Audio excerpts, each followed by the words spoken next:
بسم اللہ الرحمن الرحیم نحمده ونصلی علی رسولہ الکریم اما بعد فاعوذ باللہ من الشیطان الرجیم بسم اللہ الرحمن الرحیم وَإِذَا قِيلَ لَهُمْ آمِنُوا كَمَا آمَنَ النَّاسُ قَالُوا وَنُؤْمِنُ كَمَا آمَنَ السُّفَهَاءُ أَلَا إِنَّهُمْ هُمُ السُّفَهَاءُ وَلَٰكِن لَّا يَعْلَمُونَ۔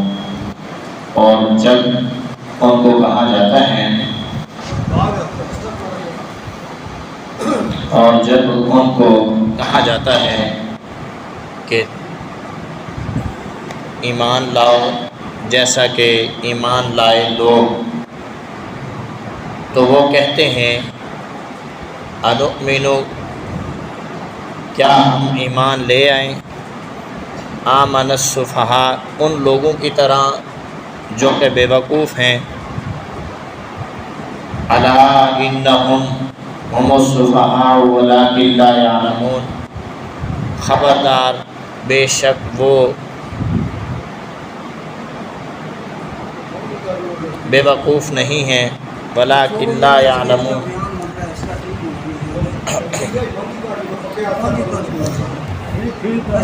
اصل میں اس وقت جو ہے نا وہ عصر کے بعد مسلسل بول کرنا، تو وہ گلا بھی بیچارہ تھک چکا ہوتا ہے، تو یہ تھوڑی سی کوشش ہوتی ہے کہ جو آواز پوری ہو تو فائدہ ہی نہ ہو، یعنی آواز اگر صحیح طریقے سے سمجھ ہی نہ آئے تو پھر فائدہ کیا درس کا۔ جی، تو کوشش ہوتی ہے ذرا ایسا آواز میں جو ہے وہ آواز پوری پہنچ جائے۔ جی، اور جب ان کو کہا جاتا ہے کہ ایمان لاؤ جیسا کہ ایمان لائے لوگ، تو وہ کہتے ہیں کیا ہم ایمان لائیں بے وقوف لوگوں جیسا، الا انہم ہم السفہاء، خبردار بے شک وہ بے وقوف نہیں ہیں، ولکن لا یعلمون، لیکن یہ لوگ جانتے نہیں ہیں، ان کو علم نہیں ہے۔ اس آیت مبارکہ کے اندر اللہ رب العزت نے ایمان کا معیار بتا دیا، ایمان کا نمونہ بتا دیا، آئیڈیل بتا دیا کہ ایمان کیسا قابل قبول ہے، کس طرح کا ایمان ہونا چاہیے۔ نبی کریم صلی اللہ علیہ وسلم نے قرب قیامت کے فتنات کا تذکرہ فرمایا، تو لمبی حدیث ہے، صحابہ کرام نے اس پر سوال کیا، جس میں تذکرہ ہے کہ آپ نے فرمایا بنی اسرائیل میں 72 فرقے تھے، میری امت میں 73 ہوں گے، اور ان میں سے ایک جنتی ہوگا۔ تو صحابہ نے عرض کیا یا رسول اللہ پھر وہ جنتی کون ہوگا؟ آپ نے فرمایا ما انا علیہ و اصحابی، جو میرے راستے پر ہوگا اور میرے صحابہ کے راستے پر ہوگا، سبحان اللہ، جو میری سنت پہ عمل کرے گا اور میرے صحابہ کی سنت پہ عمل کرے گا وہ کامیاب ہوگا۔ اب صحابہ کرام سے منافقین کو بڑی تکلیف تھی، اور آج بھی ہے، آج بھی ہے۔ صحابہ کرام سے جتنی تکلیف یہودیت کو ہے یا ان کے جو اعلی کار ہیں ان کی پیداوار ہیں، جتنی صحابہ سے ان کو تکلیف ہے شاید ہی دنیا میں کسی اور کو ہوگی۔ ایک بزرگ تھے، وہ برطانیہ میں، وہ فرماتے ہیں کہ برطانیہ میں سفر کر رہے تھے، حال ہی کے یعنی آج سے 20-25 سال پہلے کی بات ہے، 30 سال، دو دہائیاں پہلے چلے جائیں یا 3 دہائی پہلے کا واقعہ ہے۔ مانچسٹر سے وہ کسی علاقے کی طرف جا رہے تھے، تو کہتے ہیں ایک داڑھی والا آدمی، بڑا بارش اور ٹھیک ٹھاک، وہ یوں لگ رہا تھا جیسے مسلمانوں کا کوئی بڑا عالم ہے۔ کہتے ہیں وہ میرے ساتھ والی سیٹ پہ ٹرین میں بیٹھا ہوا تھا، میں نے اس سے پوچھ لیا، میں نے کہا آپ مسلمان ہیں؟ کہتے نہیں میں یہودی ہوں۔ اس نے کہا شکل و شباہت سے تو تم، اس نے کہا یہ ہم بھی اس طرح ہی ہوتے ہیں۔ تو کہتے ہیں باتوں میں مولانا کہتے ہیں میں نے اس سے پوچھ لیا، میں نے کہا اسلام میں کوئی شخص ایسا، پوری ہسٹری اسلام میں کوئی شخصیت ایسی ہے جو تمہیں اچھی لگتی ہو؟ اس نے کہا کوئی بھی نہیں ہے۔ اس نے کہا بس تھوڑا سا نا حضرت علی رضی اللہ تعالیٰ عنہ ہمیں اچھے لگتے ہیں تھوڑے سے. تو مولانا نے کہا کہ جس نبی کی وجہ سے علی اچھے ہوئے وہ نبی اچھا نہیں ہے؟ کہتے ہیں اس وجہ سے تو ہم علی کو اچھا کہتے ہی نہیں ہیں. اس وجہ سے نہیں کہہ رہے. کہتے ہیں اصل بات یہ ہے کہ جو ایک اسلام کی فتوحات تھیں چل رہی تھی وہ حضرت علی کے دور میں ہم نے روک دی تھی. وہ اس میں الجھے رہے تھے, وہ آگے فتح حاصل نہیں کر سکے تھے, ذرا زمین کا بھی نہیں حاصل کر سکے تھے. ہمیں صرف اس وجہ سے وہ تھوڑے بہتر لگتے ہیں. اور وہ کہتے ہیں, وہ یہودی کہتا ہے کہ سب سے زیادہ اگر ہمیں کسی سے پریشانی ہے تو وہ حضرت عمر اور حضرت امیر معاویہ ہے. کہتے سارا ہمارا پروگرام ملیا میٹ کرنے والا یا عمر ابن خطاب ہے یا معاویہ ابن ابو سفیان ہے. پورا کا پورا پلان ختم کر کے رکھ دیا تھا ان لوگوں نے ہمارا, اور سب سے زیادہ ہمیں نفرت بھی انہی سے ہے. آپ دیکھ لیں آج بھی یہود کی پیداوار نام لے لے کر ان کے اوپر لعن طعن کرتی ہیں, جبکہ قرآن کیا کہتا ہے وَإِذَا قِيلَ لَهُمْ آمِنُوا, جب تم ایمان لانا چاہو, ایمان والے ثابت ہونا چاہو, اپنے آپ کو ایمان والا کہنا چاہو تو صحابہ اکرام جیسا ایمان لاؤ. وَإِذَا قِيلَ لَهُمْ آمِنُوا كَمَا آمَنَ النَّاسِ, ہر مفسر نے آمن الناس سے مراد صحابہ کی جماعت کو لیا ہے. اس پر ایک میں چھوٹی سی مثال, یہ میرے پاس بچے پڑھتے ہیں یہاں پر الحمدللہ تقریباً 40 سے 45 تعداد ہو گئی ہے ماشاءاللہ. ٹھیک ہے, تو آپ حضرات کے لیے خوشی کی بات ہے لیکن میرے لیے شاید اتنی خوشی نہ ہو, کیونکہ اگر میرے پاس صحیح تعداد صرف 30 ہو تو میں اس کا رزلٹ اچھا لا سکتا ہوں, لیکن یہاں چونکہ مدارس کی جیسے ترتیب ہوتی ہے وہ نہیں ہے. انشاءاللہ جہاں 30 پڑھ جاتے ہیں وہاں انشاءاللہ 20 اور بھی کوئی فرق نہیں رکھتے, انشاءاللہ وہ بھی معیار آئے گا. تو میرے پاس یہ بچے پڑھ رہے ہیں, 1 سال کے بعد کوئی آ کر میرے اسٹوڈنٹس میں سے کسی کو اٹھا کر کہے کہ تیرا قرآن پڑھنا غلط ہے, تیرا دعائیں پڑھنا غلط ہے, تیرا نماز پڑھنا غلط ہے, مجھے تکلیف ہوگی اس بات کی کہ میری سال بھر کی محنت کو اس ایک شخص نے آ کر اپنے الفاظ میں ملیا میٹ کر کے رکھ دیا ہے. ایک یہ کہ میں محنت ہی نہ کروں, میں پوچھوں ہی نہ ان کو, وہ بس شتر بے مہار جیسے ہوتے ہیں, بچے آئے مسجد میں تھوڑی دیر شور کیا چلے گئے, وہ الگ معاملہ ہے. ایک یہ کہ میں پوری محنت کروں ایمانداری کے ساتھ اور ایک اچھا رزلٹ لاؤں, اور رزلٹ آ جانے کے بعد سارے لوگ اس کو تسلیم کر لیں, معاشرہ تسلیم کر لیں کہ بہت بہترین رزلٹ آیا ہے. اس کے بعد اگر کوئی اٹھا کر کسی خاص اسٹوڈنٹ کو جس کے اوپر میں نے محنت کر کے اس کو اسٹیج پہ لے آیا ہوں, اس کو اٹھا کر کوئی کہے کہ اس کی نماز بھی غلط ہے, قرآن بھی غلط پڑھتا ہے, اس کے اوپر استاد نے پڑھا ہے, اس کو محنت کیا کی ہے اس کی, یہ جب سے کلاس سے نکلا اس کی تو کوئی حالت ہی نہیں رہی. اس بات پر مجھے تکلیف ہوگی. ایمانداری سے بتاؤ 23 سال میں جس جماعت کے اوپر امام الانبیاء صلی اللہ علیہ وسلم نے محنت فرمائی, ان کو ایمان سکھایا, ان کو قرآن سکھایا, ان کے سامنے اللہ کے نبی صلی اللہ علیہ وسلم نے عبادت فرمائی, انہوں نے ان کو دیکھا, اس کے اوپر اگر ان کے جانے کے بعد اگر کوئی الفاظ یا انداز گفتگو میں اشارتاً کنایتاً ان کے ایمان پر اعتراض کرتا ہے تو بتاؤ امام الانبیاء صلی اللہ علیہ وسلم کو تکلیف نہیں ہوگی؟ صحابہ کرام اللہ کے نبی کی وہ محنت ہے جو 23 سال میں آپ علیہ السلام نے کی ہے, اور ساری باتوں کو چھوڑ دیتے ہیں. ہم یہاں بیٹھے ہوئے ہیں, ہمارے دادا پردادا ان سے اوپر ہم 30 نسلیں اوپر تک چلے جاتے ہیں,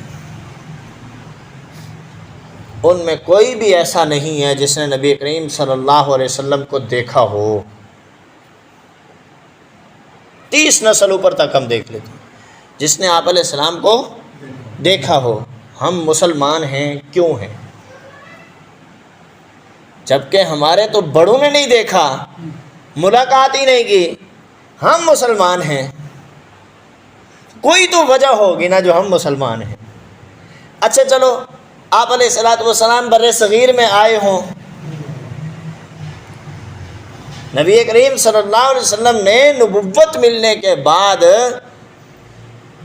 مکہ سے مدینہ اور ان دونوں شہروں کے مضافات کے علاقوں میں آپ علیہ الصلوۃ والسلام کے دور میں اسلام بطور قانون اور اسلام بطور سسٹم کے اگر نافذ تھا، وہ 2 لاکھ مربع میل پر تھا۔ پاکستان سے تھوڑی جگہ تھی جہاں پر اسلام نافذ تھا۔ ابو بکر صدیق رضی اللہ تعالیٰ عنہ کے دور میں اسلام 11 لاکھ مربع میل تک پھیلا ہے۔ حضرت عمر کے دور میں اسلام 22 لاکھ مربع میل تک پھیلا ہے۔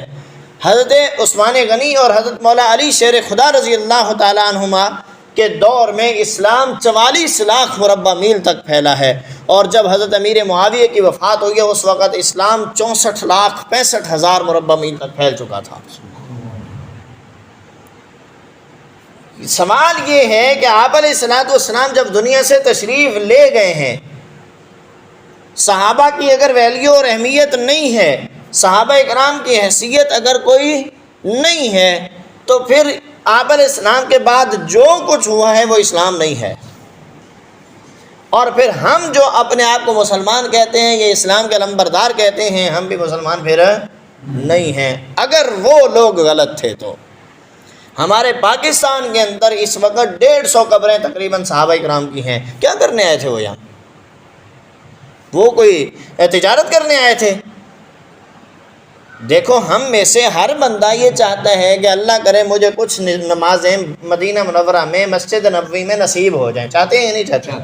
ہم میں سے ہر ایک کا دل چاہتا ہے مکہ میں ہمیں اللہ کے گھر میں کچھ نمازیں پڑھنا نصیب ہو جائیں، زیارت نصیب ہو جائے۔ کون سی ایسی وجہ تھی ان لوگوں کو کہ وہ وہاں سے اٹھے اور پوری دنیا میں پھیل گئے؟ کچھ چائنا میں حضرت سعد بن ابی وقاص سوئے ہوئے ہیں، قسطنطنیہ کے اندر حضرت موجودہ استنبول میں حضرت ابو ذر غفاری میزبان رسول سوئے ہوئے ہیں۔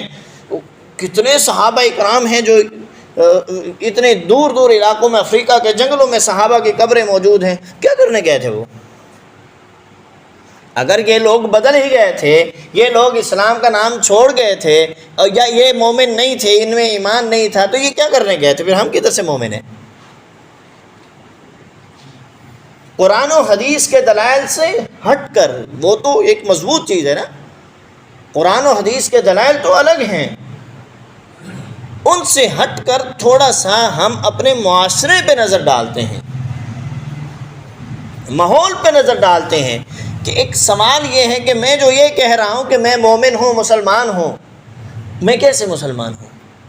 میرا والد عالم نہیں ہے، میرے دادا عالم نہیں تھے، ہم الحمدللہ حضرت ابو بکر صدیق رضی اللہ تعالیٰ عنہ کی اولاد میں سے ہیں، میں نے اپنی پورا شجرہ نسب میں دیکھا عالم نہیں ہے۔ اچھا، ان میں حضرت ابو بکر صدیق اور حضرت عبد الرحمن بن ابی بکر کے بعد پوری ہماری شجرہ نسب کے اندر کوئی ایک بھی ایسا نہیں ہے جس نے آپ علیہ السلام کو دیکھا ہو، پھر ہم مسلمان کیسے ہیں؟ اچھا، آپ علیہ السلام مکہ مکرمہ میں تھے، مدینہ میں تھے، ہم برِ صغیر میں، ادھر بھی مسلمان ہیں، ادھر ہیں تو وہ مسلمان، خیر ہے، کدھر ہوئے مسلمان؟ کلمہ کون سا پڑھ لیا؟ یہ وہ شکوک و شبہات تھے جو صحابہ کرام کے بارے میں لوگوں کے ذہنوں میں بھرے گئے۔ کسی صحابی کے اوپر کفر کے فتوے لگا دیے، کسی کو اہل بیت کا دشمن کہہ دیا، کسی کو کوئی ٹائٹل دے دیا، کسی کو کوئی ٹائٹل دے دیے۔ یقین کریں، ابھی کچھ عرصہ پہلے ایک میرا اسٹوڈنٹ تھا، یہاں جب آیا ہوں تو اس وقت تھوڑا وہ پیچھے ہٹ گیا بات چیت کرنا، وہ کلاس میں ہوتا تھا یا پھر واٹس ایپ پہ میرے ساتھ بات کرتا۔ اس نے حضرت امیر معاویہ کے بارے میں وہ الفاظ کہتے جی مسلم شریف میں حدیث موجود ہے۔ میں نے کہا ہم نے مسلم پڑھی ہے تو اس میں ہمارے سامنے یہ الفاظ کیوں نہیں آئے جو یہ کہہ رہا ہے؟ آپ یقین کریں اس نے زندگی میں مسلم شریف کی خود کتاب کی زیارت ایک مرتبہ کی ہے، وہ بھی میرے پاس کتابیں تھیں، میرے پاس آیا تو میں نے اس کو کہا یہ لو مسلم مجھے دکھاؤ اس میں، اس نے ایک مرتبہ ایک نظر مسلم شریف کو دیکھا۔ امام مسلم کا نام کیا ہے، اس کے والد کا نام کیا ہے، دادا کا نام کیا ہے، یہ کتاب لکھی کیوں گئی ہے، اس کا سٹیٹس کیا ہے، اس کا منہج کیا ہے، لیول اور پاور کیا ہے اس کی، وہ ساری باتیں اس کو پتہ ہی نہیں ہے، بس یہ پتہ ہے حدیث میں ہے اور مسلم میں ہے یہ بات۔ یہ مکتبۃ الشاملہ یوٹیوب پہ آپ کو اس میں مل جائے گا، گوگل پہ مل جائے گا، اس میں تقریباً 50 لاکھ کتابوں کو جمع کیا گیا ہے، اور خود بخاری شریف کے اندر یہاں غلطیاں کی گئی ہیں، اور ہمارے جو لوگ ہیں وہ اس میں سے اٹھاتے ہیں، وہ اسکرین شاٹ لیتے ہیں، علماء کے سامنے کہتے ہیں دیکھو جی کہ بخاری ہے، حدیث نمبر یہ ہے، بھائی کتابیں کیوں لکھی گئی تھی؟ پھر یہ غلطیاں جان بوجھ کر کی گئی ہیں کتابوں کے اندر، اور یوں جو سوشل معاملات ہیں ان کے اندر یہ مداخلت کر کے یہ کتابوں کے اندر اندراج کیے گئے ہیں، اللہ کے نبی صلی اللہ علیہ وسلم کے فرامین کو چینج کرنے کی کوشش کی ہے، صرف اسلام کی اساس اور بنیاد کو کمزور کرنے کے لیے، اور اسلام کی بنیاد صحابہ کرام ہیں۔ اپنے عقائد کو، اپنے نظریات کو، اپنے دلوں کو صحابہ کے بارے میں پاک رکھیں۔ قرآن پاک کہتا ہے کہ اگر ایمان والے بننا چاہتے ہو، ایماندار رہنا چاہتے ہو تو صحابہ کرام جیسا ایمان لاؤ۔ اور منافق کیا کہتے تھے؟ الا انہم، وہ کیا کہتے ہیں؟ قالوا انؤمن کما آمن السفہاء، یہ تو بے وقوف لوگ ہیں، ہم ان بے وقوفوں جیسا ایمان لے آئیں۔ قرآن نے آگے جواب دیا اللہ نے، الا انہم هم السفہاء، خبردار وہ بے وقوف نہیں ہے، تمہیں اس بات کا شعور نہیں ہے۔ اب اگلی بات ذہن میں، ایک نقطہ، آج تھوڑا سا ٹائم میں آپ سے اضافی لے رہا ہوں، تھوڑا موضوع اس طرح کا ہے، میں ایک بات آپ کو کہہ کر بات ختم کرتا ہوں۔ دیکھیں قرآن نے کہا الا انہم هم السفہاء، خبردار وہ بے وقوف نہیں ہیں۔ اچھا، منافقین نے صحابہ کو بے وقوف کہا، قرآن نے جواب میں اس کو کیا کہا؟ بے وقوف۔ اگر اس وقت کوئی منافق یوں کہتا کہ یہ لوگ کافر ہیں، قرآن کا جواب کیا ہونا تھا؟ وہ کافر نہیں ہے، تو کافر ہے۔ سمجھ آ رہی ہے؟ اسلوب قرآن کو ذہن میں رکھیں۔ اگر آج کسی صحابی کا نام لے کر کوئی شخص کہہ دیتا ہے کہ فلاں صحابی کافر ہے، وہ صحابی کافر نہیں ہے، تو کافر ہے کہنے والا۔ یہ قرآن کا اصول ہے، ذہن میں رکھیں اس بات کو کہ کسی صحابی، نظریاتی طور پر رائے کا اختلاف ہونا، فقاہت میں اختلاف ہونا، سوجھ بوجھ میں، یا اس بات کا صحیح معنی میں، ہم آج دیکھ لیں 70 سال سے پاکستان بنا ہے، اس وقت سے مطالعہ پاکستان بھی پڑھایا جا رہا ہے، اخبار بھی چھپ رہے ہیں، آپ پچھلے 40 سال پیچھے والے اخبار اٹھا کر دیکھ لو، وہ ساری ہسٹری تو ہے، ان اخباروں کو دیکھ لو، 4 اخبار اکٹھے کر لو، خبر اکٹھی ایک جیسی نہیں ملتی۔ آج کے دور میں دیکھ لو تو ہسٹری یہی کچھ تو ہے، اور کیا ہے؟ ایک جو نیوز والا ہے وہ ایک بات کو ایک انداز سے نقل کر رہا ہے، دوسرا دوسرے انداز سے نقل کر رہا ہے۔ ابھی ہمارے الیکشن ہوئے ہیں، آج سے 6-7 مہینے پہلے کی بات ہے، الیکشن ہوئے، ایک نشر کر رہا ہے رزلٹ یہ آ رہا ہے، دوسرا یہ رزلٹ نشر کر رہا ہے، تو وہ یہ ساری ہسٹری تو ہے۔ آج سے 10 سال بعد، 20 سال بعد جب یہی بات کسی کتاب میں، اخبار میں آئے گی تو کیا خیال ہے پڑھنے والے کو، وہ کس طرف جائے گا؟ تو یہی چیزیں دشمن نے صحابہ کرام کے بارے میں تاریخ کے اندر اندراج کی ہیں، اور صحابہ کرام کے اوپر کبھی کفر کے فتوے لگ گئے، کبھی منافقت کے فتوے لگ گئے، کبھی فاسق و فاجر ہونے کے فتوے لگ گئے، کبھی قاتل اور گمراہ ہونے کے فتوے لگ گئے۔ یہ ذہن میں رکھیں، صحابہ کرام سارے کے سارے کلہم عدول، سب کے اوپر سے اللہ رب العزت نے نبی کریم صلی اللہ علیہ وسلم کی نسبت سے ان کو عظمتیں عطا فرمائی ہیں۔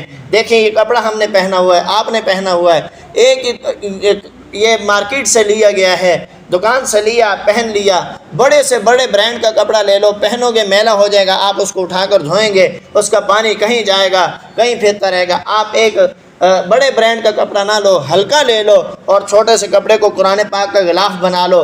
اب اس کو دھوتے ہوئے بھی احتیاط کریں گے، اس کو سکھاتے ہوئے بھی احتیاط کریں گے، اس کو رکھتے ہوئے بھی احتیاط کریں گے۔ کیوں؟ اس کپڑے کی نسبت قرآن کے ساتھ جڑ گئی ہے۔ تو جس انسان کی نسبت رسول پاک صلی اللہ علیہ وسلم کے ساتھ جڑ جائے اس کی کوئی عظمت نہیں ہے۔ ایک بندہ مدینہ منورہ کی زیارت کر کے آئے، ہم اس کے سر کو چومتے ہیں، اس کو احترام دیتے ہیں، مبارکباد دیتے ہیں۔ جس نے رسول اللہ کو، مدینے والے کو دیکھا ہے، اس کی کوئی ویلیو نہیں ہے۔ تو یہ ان کی عظمت میں کمی لانے کے لیے جو پروپگنڈے کیے جاتے ہیں ان سے متاثر ہونے کی بجائے صحابہ کرام کے بارے میں دلوں کو صاف رکھنا چاہیے۔ اللہ رب العزت ہمیں قرآنی تعلیمات پر عمل کرنے کی توفیق عطا فرمائے۔